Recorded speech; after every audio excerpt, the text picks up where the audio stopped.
जय श्री राम, जय बजरंगबली। तो जय श्री राम इसलिए बोलता हूँ, अब मैं करने जा रहा हूँ रामचरितमानस। रामचरितमानस का मीनिंग है कि रामचरितमानस जो है उसमें हमारे प्रभु श्री राम जी के चरित्र का वर्णन किया है और उनके रामचरितमानस सुनने से ही मनुष्य के दुख तकलीफ दूर हो जाते हैं, क्योंकि जय श्री राम जी का नाम लेने से भगवान बजरंगबली उनका ध्यान रखते हैं, उनके भक्तों का ध्यान रखते हैं और उनके जो भी दुख तकलीफ होती है या उनकी ज़िंदगी उलट पुलट हो रही है उसको भी भगवान बजरंगबली समय को ठीक कर देते हैं, अच्छा कर देते हैं। चाहे कोई अमीर हो चाहे कोई गरीब हो, सबका भला हमारे प्रभु करते हैं। जो भी अपने हृदय से हमारे जय श्री राम जी का नाम लेता है। सनातन धर्म बहुत महान धर्म है। तो इस महान धर्म इसलिए है क्योंकि इससे पहले इस पृथ्वी पर कोई धर्म नहीं था और ना ही शायद कोई धर्म होगा, पर आज छोटे से दायरे में सिमट गया है, क्योंकि हिंदुस्तान जो है उसमें हिंदुओं की संख्या कम होती जा रही है। फिर भी सनातन धर्म सबसे पहले इस पृथ्वी पर आया था, उसके कारण ही सतयुग है। हमें पता है कि हमारे लाखों करोड़ों वर्ष पहले कौन थे और उनके बाद कौन आए, हमें अपने इतिहास का सारा मालूम है। तो रामचरितमानस मैं इसलिए कर रहा हूँ क्योंकि ये सतयुग के बाद त्रेता आया था, मतलब तीसरा युग आया था और इसके सुनने मात्र से ही कलयुग में ये कहा गया था कि राम बड़े के राम का नाम बड़ा। ये भगवान बजरंगबली ने सिद्ध करके दिखा दिया था कि राम नहीं, राम जी का नाम सबसे बड़ा है और कलयुग में जो भी जय श्री राम जी का नाम रटेगा उसके वैसे ही ज़िंदगी अच्छी बनती चली जाएगी। तो मैं अपनी ज़िंदगी में सोच रहा हूँ जो हमारे भगवान के भगत हैं, बजरंगबली के भगत हैं, श्री राम जी के भगत हैं या अन्य किसी देवी देवता के भगत हैं, उनका चरित्र अच्छा हो और इस कलयुग में श्री राम जी का ही चरित्र का वर्णन किया गया है। तो वाल्मीकि जी ने बहुत अच्छा लिखा है उनके बारे में, ये चौपाइयों के रूप में है, तो उसकी हिंदी भी मैं आप लोगों को बताऊंगा।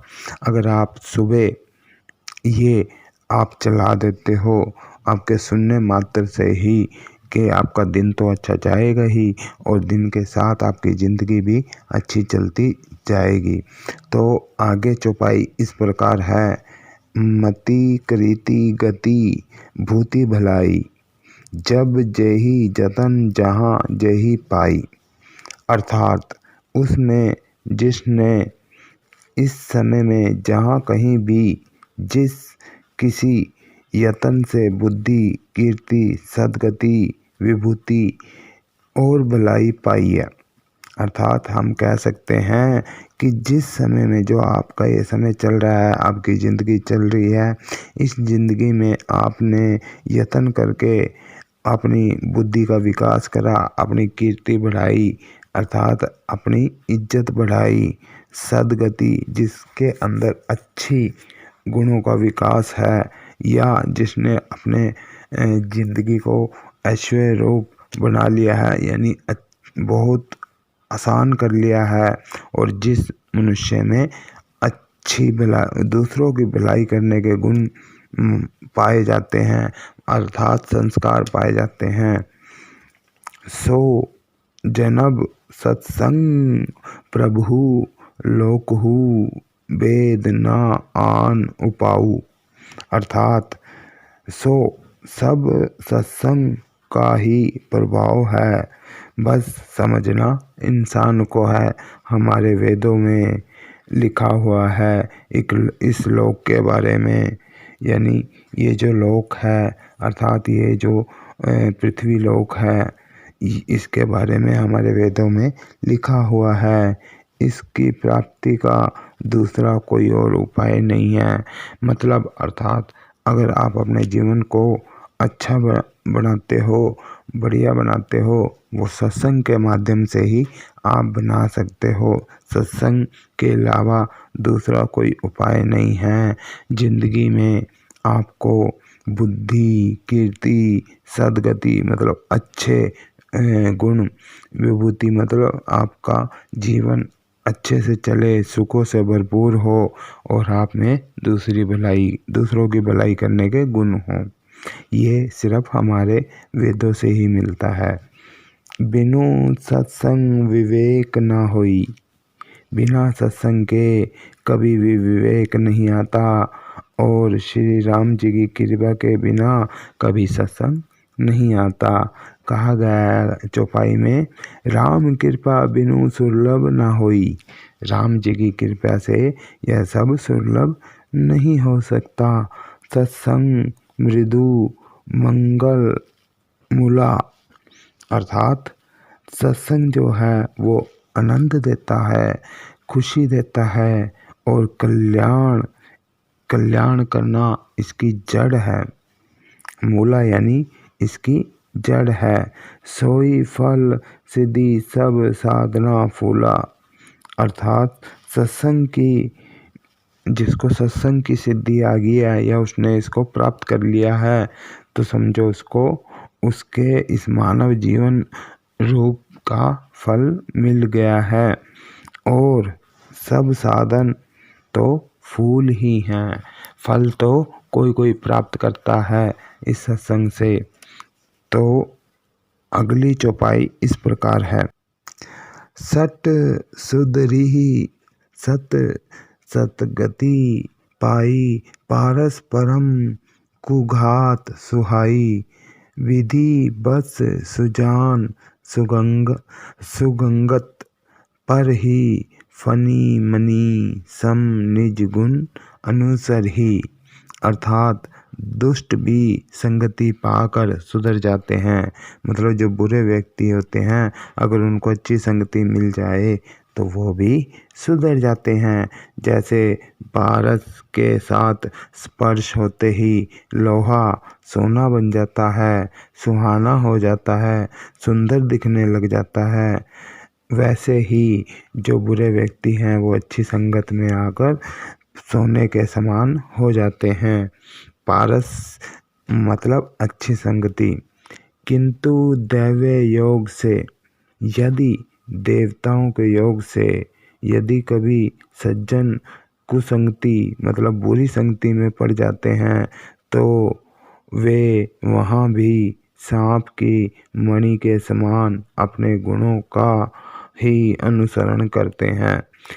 कहते हैं जिस प्रकार क्या होता है अगर वो अच्छी संगति में पड़ जाते हैं सांप की उस मणि के समान उनके गुणों का विकास होता है, अनुसरण करते हैं। हम ऐसे भी कह सकते हैं जिस प्रकार सांप का स्पर्श पाकर भी मणि उसके विष को ग्रहण नहीं करती तथा अपने सहज गुणों को प्रकाश को नहीं छोड़ती, उसी प्रकार साधु पुरुष दुष्टों की संगत में जाकर भी अपने प्रकाश को नहीं छोड़ते। वे दुष्ट उन पर कोई प्रभाव नहीं पड़ पाते। मतलब इसका समझ ही गए आप।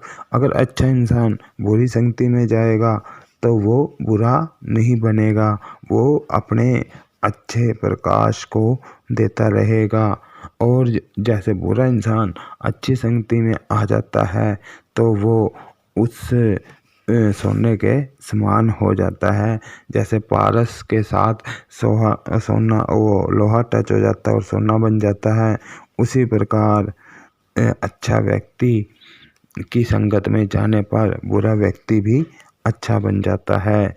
ये भगवान श्री राम के रामचरितमानस में बताया गया है। विधि हरि हर कभी कोविद बनी, कहत साधु महिमा सुकचजनी। सो मन कही जात ना कैसे, साक बनी मणि गुण गण जैसे। ब्रह्मा विष्णु शिव ये जो हैं हमारे देव हैं अर्थात भगवान हैं। तो बताया गया है कि पंडित लोगों की वाणी भी संत महिमा का वर्णन करने में सुकाती है, वह मुझसे किस प्रकार नहीं कही जाती। जैसे साग तरकारी बेचने वाले से मणियों के गुण समूह को कहे जा सकते हैं। तो बताया गया है इसमें ब्रह्मा विष्णु महेश का वर्णन हमेशा पंडित लोग ही करते हैं, और उनकी मंडली में अगर बैठ जाओ तो आप भी अच्छे गुण प्राप्त कर सकते हैं।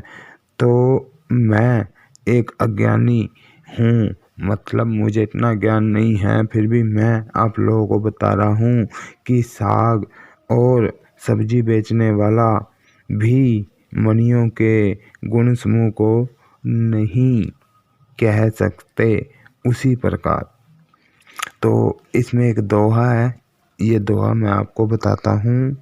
बधहु संगत समान चित हित, अनहित नहीं कोई। अंजलिगत शुभ सुमन जिमी, सम सुगध कर दोही। अर्थात मैं उन संतों को प्रणाम करता हूँ। ये जो रामचरितमानस जिन्होंने लिखा है वो कह रहे हैं कि मैं उन संतों को प्रणाम करता हूँ जिनके चित्त में समता है, जिनका ना कोई मित्र है ना कोई शत्रु है। उन संतों को प्रणाम कर रहे हैं जिनका ना कोई मित्र है, ना तो वो मित्र रखते हैं ना शत्रु रखते हैं।